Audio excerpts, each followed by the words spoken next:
Happened to Me, a rare disease and medical challenges podcast. The mission of our podcast is to support you, our listeners, and to create community as you confront the toughest challenges in life. All of us will experience health hardships. The real question is, how do we adapt? That's the focus of It Happened to Me. We help you overcome limitations and live a full and satisfying life. Drawing on their own health challenges, hosts Cathy Gildenhorn and Beth Glassman interview guests who share stories and research to help you succeed in the face of difficult health obstacles. It happened to me. I'm not alone, and neither are you.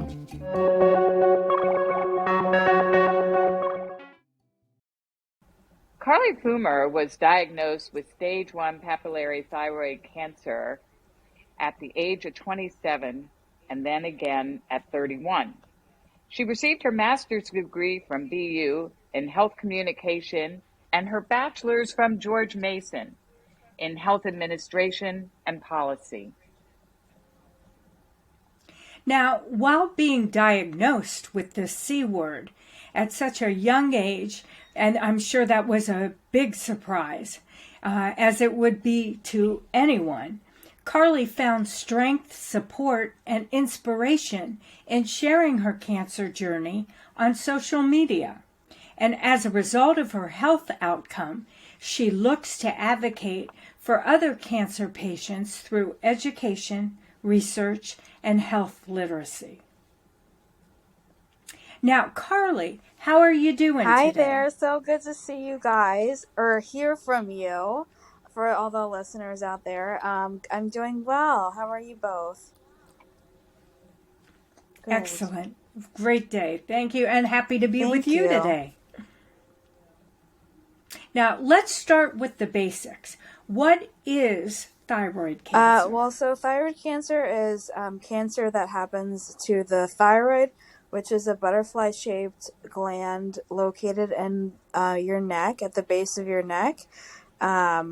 And it controls a lot of different functions that you wouldn't even know, such as your heart rate, your blood pressure, your metabolism, your bowel movements, a lot of different things. And so when cancer attacks, there are a couple of different variants of cancer that occur. Mine was papillary, as Beth mentioned in the beginning. And then there are a couple of different treatments that occur as a result of the type of variant that you have. Now, can you please take us on your thyroid journey? Mm-hmm. What were your first symptoms? So I didn't have any symptoms. And when I got a physical, I vouched for everybody to get a physical because that's how my cancer was found. Wow. And wow. I had a lump in my throat. Uh-huh. And my primary asked me to get an ultrasound, and what they ended up finding was not the cancer. It was something completely different. That was benign. It was fine. But then they also found my cancer at the same time. Oh my goodness! That's why I vouch for everybody to get a physical. Great recommendation. Yeah. The thyroid is made up of two lobes. So you have your right lobe and you have your left lobe. And you can live without one half of your thyroid. I did not know that. I didn't even know what a thyroid was until... Sure. Until you needed to. And so the tumor was located in the right side of my thyroid. And so I was given a couple options from my surgeon, which was great. So I could remove just the half with my tumor. I could remove the entire thyroid, or I could just wait to see if the tumor, grew over time. And because it was small, and thyroid tumors are known to grow not rapidly, they're slow growing. So I was given a couple of options. And so to preserve my quality of life, I opted to just remove the half with the tumor in it. Mm-hmm. And then I would go on from there. So I did that, and that was in the spring of 2017. And bless you. Excuse me. And thank you. And then 2 days after my surgery, I got a call from my surgeon They do pathology, meaning they're looking for cancer in other areas of your body that are surrounded by the thyroid. So you have a lot of lymph nodes in your neck. And so lymph nodes help with fighting disease. And so they did pathology on my lymph nodes, meaning they looked for cancer on my lymph nodes, and over 80% of those had cancer as well. Oh my So, goodness. mhm. Oh, wow. So as a result, I had to go back into surgery 3 months later, remove the other half of my thyroid, Uh-huh. and then I had to get radiation as well, and that was all in 2017. Was the radiation, is this the iodine treatment? That's correct. Yes. Yes. Which is the state of the art, the gold standard treatment. It is. Yes. Mm-hmm. And so it was your And internist. what could they do? So Oops, it was your sorry. internist then in doing the exam that Yes. saw a lump and sent you to get an ultrasound. And That's that right. started the ball rolling. That's right. And then they discovered the cancer. So you had half of the thyroid removed where the tumor was. Right. But then through the pathology, you then proceeded to remove the other half. That's right. That's it. Okay. Well, then, and that should have taken care of everything, correct? It should have. Yes. And then were you followed for screening after that? Yes. So Yes. I'm followed for the rest of my life for screening Yes. with ultrasounds and blood work.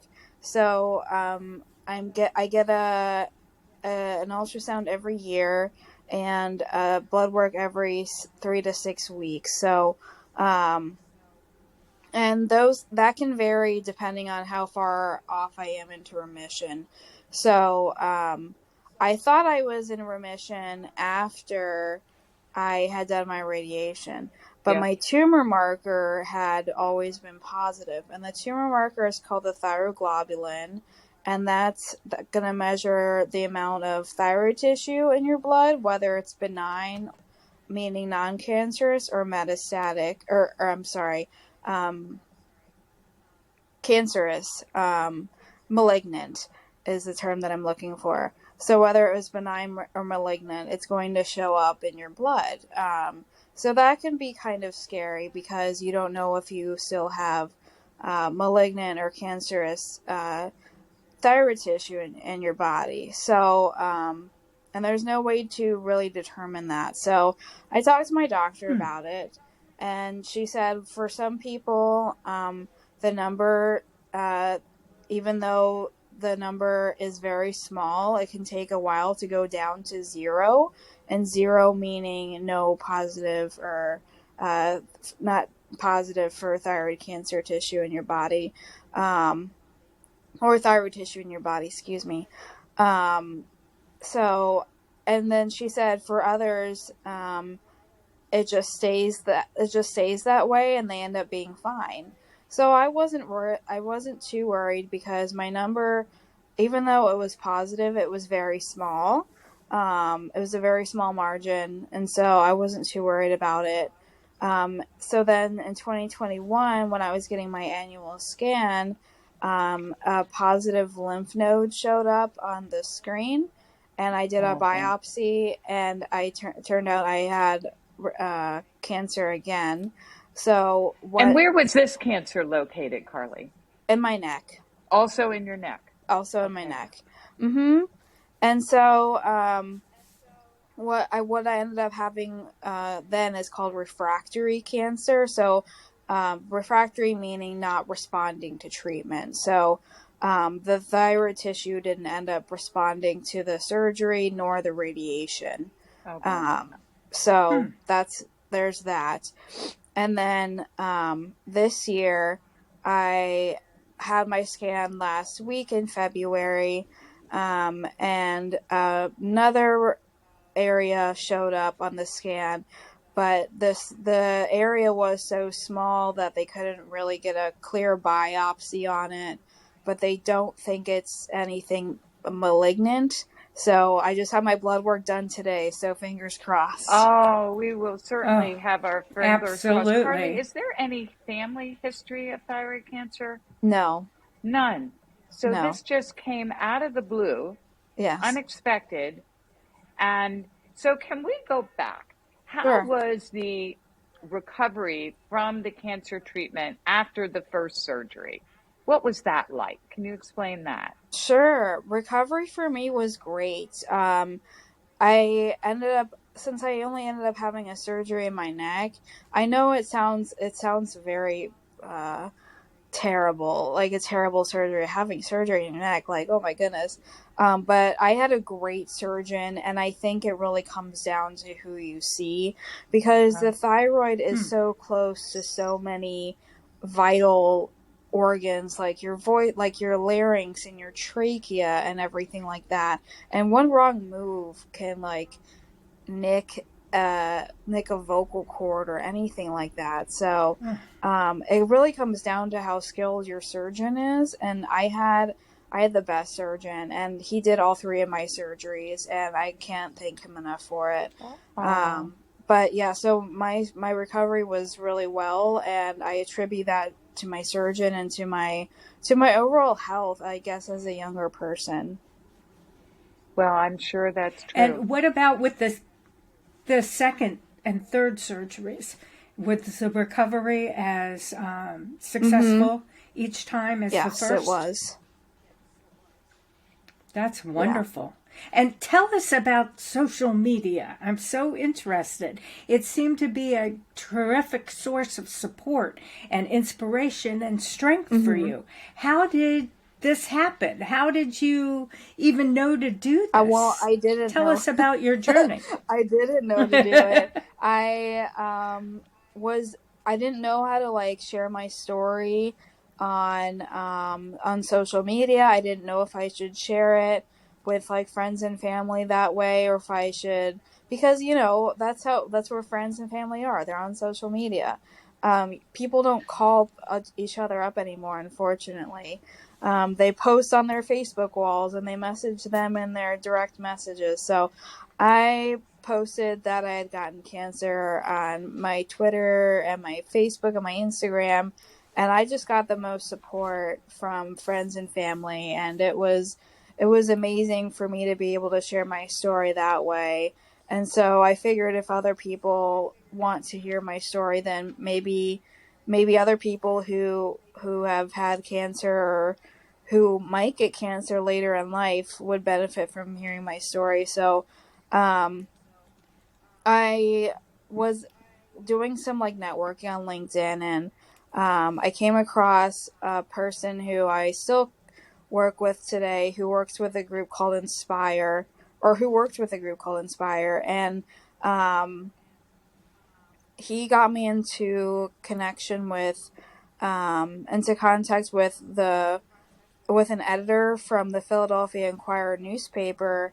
And I told her about my story, and she said, "Well, we have too many stories like yours." Oh, And so I was like, I didn't know what that meant. Like, right. you have too many like cancer related stories or something like that. But I didn't really care. So I said, okay. And I said, well, there are other venues out there who want to hear my story. So I just looked for blogs, and I looked for different opportunities, and to share my story. And that's how I guess I came to where I am today.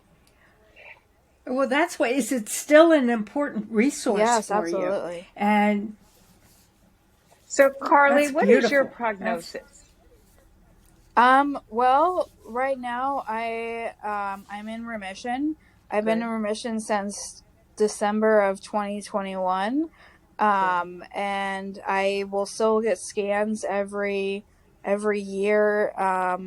Maybe more so now that they have found something, but my blood work will still be every 6 weeks. And it will get further and further apart the farther I am out from my remission date.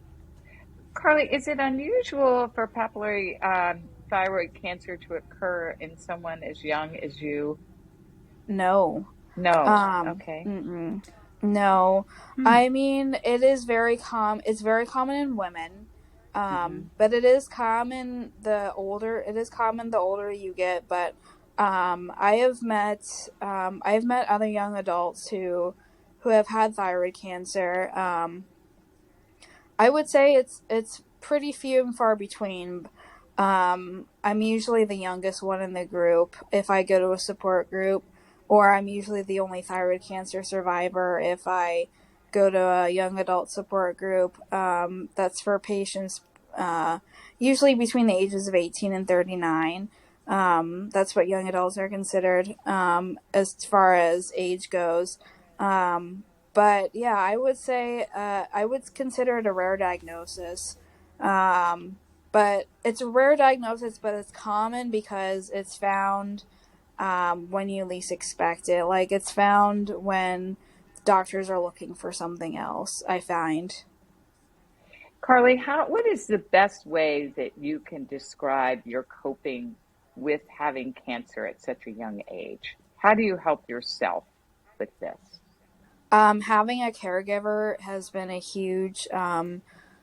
been something that's been huge. My mom and my dad have been my caregivers, and just having them support me the entire way throughout this entire journey has been huge. Having family and friends who support you as well, and are willing to listen and understand what you're going through have been huge. And being willing to share my story and have others learn from me have been hugely instrumental. You are an inspiring person, Carly. Oh, thank you. You are truly Absolutely. inspiring.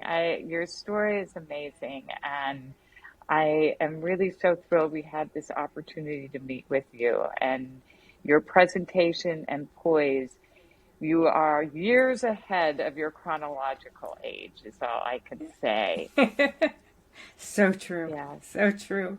Now, Carly, are there any other resources that you'd recommend for people with thyroid cancer? So the THYCA website, THYCA, they're a wealth of information. They're the most well-known organization, I believe, for thyroid cancer. And they have information on all topics of thyroid cancer that you could imagine. And then for younger adults, I would recommend a couple of different groups. Elephants and Tea is one of them. Cactus Cancer Society is another one of them. Grit Health is another one of them. I can send you all links to these if you would like, if you want to put them in the show notes. Please. Mm-hmm. Absolutely. And we'll put them on the website too, and with the episode listing. I think that would be wonderful, because I think it would be so helpful for people who are just trying to learn more about thyroid cancer or dealing with it themselves or in their families. I think that's a wonderful resource. And is there any other parting advice that you'd like to make sure that our listeners get a chance to give? I would say that you have a voice in your care. And many people don't think they do, because they believe the doctors are the ones who are all-knowing, which is very true. I don't mean to put the doctors down, but you yourself are the patient, and you have to be able to advocate and take care of yourself too, because it's your health and you know yourself best. That's a beautiful, beautiful well message. Said.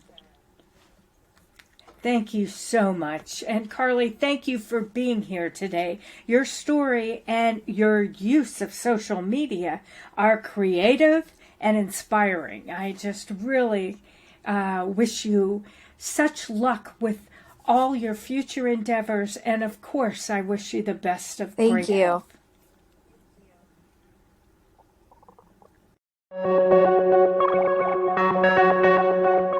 Thank you for listening to this episode of It Happened to Me. We encourage you to learn more at ithappenedtomepod.com. That's ithappenedtomepod.com. Please use the contact form on our website to submit your guest suggestions, comments, questions, ideas, and feedback for the show. You can also email us directly at ithappenedtomepod@gmail.com. Again, that's ithappenedtomepod@gmail.com. We would also really appreciate it if you can leave us a 5-star rating and review on your podcast app, probably Apple or Spotify. This helps others in the rare disease and medical challenges community find us. It Happened to Me is created and hosted by Cathy Gildenhorn and Beth Glassman. Steve Holzenbach is our media engineer and co-producer. Myself, Dineen from DNA Today, is our marketing lead and co-producer. Ashlyn Enokian is our graphic designer. And remember, it happened to me. I'm not alone, and neither are you.